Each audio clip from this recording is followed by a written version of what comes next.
Hola a todos! Willkommen zurück zu Mattes Mate-Missionen Uruguay wählt. Ich bin Mattes. In unseren Videos teile ich mit euch, wie wir unser Leben im Alter neu gestalten wollen. Und warum das Abenteuer unser Leben nochmal so richtig auf den Kopf stellen wird. In der letzten Folge hatte ich euch ja schon erzählt, dass wir planen, nach Uruguay auszuwandern. Yay! Mein Arbeitgeber hat einer Altersteilzeitregelung zugestimmt, sodass ich ab 2029 im Ruhestand bin. In dieser Folge erzähle ich euch, wie wir auf Uruguay gekommen sind. Werfen wir jetzt mal einen Blick zurück.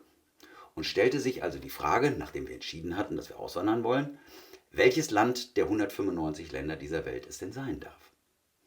Ich weiß nicht, wie solche Fragen in anderen Familien beantwortet werden. Meine Frau ist Sozialpädagogin und natürlich hat sie einen dieser großen Methodenkoffer, den sie sehr gerne anwendet. Es wurden also Kärtchen und Marker verteilt. Auf dem Tisch lag ein großer Zettel mit der Frage, was ist mir bei der Wahl des Auswanderungsziels wirklich wichtig? Von den Karten, die wir damals geschrieben haben, habe ich noch ein paar. Es waren ursprünglich mal viel mehr, aber ich zeige euch jetzt mal so, was da drauf stand, damit ihr deutlich wird, wie wir vorgegangen sind. Also, wir wollten auf der rechten Seite Auto fahren.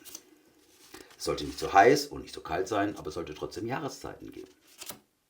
Kirche und Staat sollten getrennt sein. Wir wollten eine gute medizinische Versorgung haben, klar, wenn man älter wird. Ne? Es sollte eine möglichst geringe Kriminalität geben. Ja, das Ganze sollte bezahlbar sein.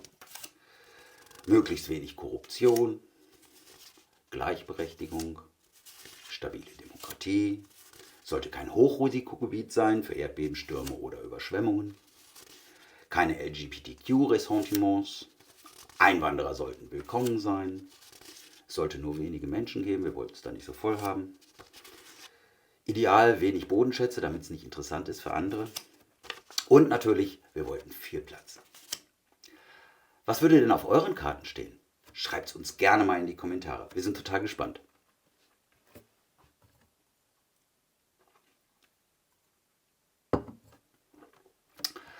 Ja, aus diesen Kärtchen wurde dann eine ziemlich lange Liste. Und wir haben die einzelnen Kriterien gewichtet in muss sein und wäre schön. Die hingen am Kühlschrank. Und die wurde auch immer wieder diskutiert, ergänzt, manchmal wurde auch was gestrichen, bis wir wirklich beide fein damit waren. Unsere Idee dahinter war, die Länder zu finden, die möglichst viele, im besten Fall sogar alle unsere Kriterien erfüllen. Klingt erstmal einfach, oder?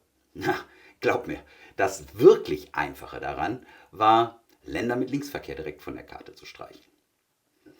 Was uns dabei erschreckend schnell klar wurde, war, dass wir über viele Länder und über die politische Situation, die Geschichte, die Kriminalitätsrate gar nichts wussten. Wie ist die Krankenversorgung, die Infrastruktur oder mögliche Bodenschätze? Um nur ein paar Beispiele zu nennen. Also hieß es erstmal recherchieren, recherchieren und nochmals recherchieren.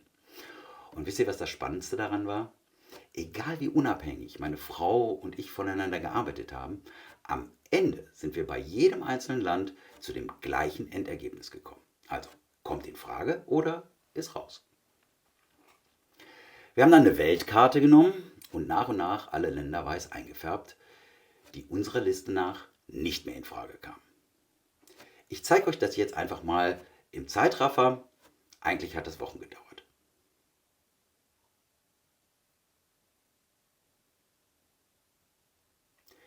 Ihr seht, übrig bleiben Dänemark, die Niederlande und Uruguay. Dänemark und die Niederlande fühlten sich irgendwie nicht wie Auswandern an. Wir wollten nur noch was erleben. Und so wurde Uruguay das Land unserer Wahl. Welche Länder würden euch als Auswanderungsziele reizen? Und vor allen Dingen warum? Schreibt es uns gerne in die Kommentare. Falls ihr jetzt Spaß daran habt, uns zuzusehen, wie wir unser Abenteuer angehen, freuen wir uns sehr, wenn ihr uns das via Like und oder Abo wissen lasst. So, wie es jetzt mit unseren Auswanderungsplänen konkret weitergeht und was Freunde und Familie zu unserem Vorhaben gesagt haben, das verrate ich euch in der nächsten Folge.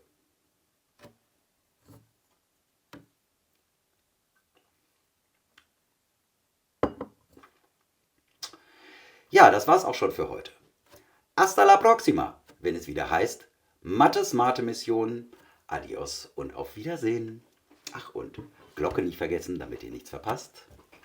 So, jetzt muss ich noch einkaufen.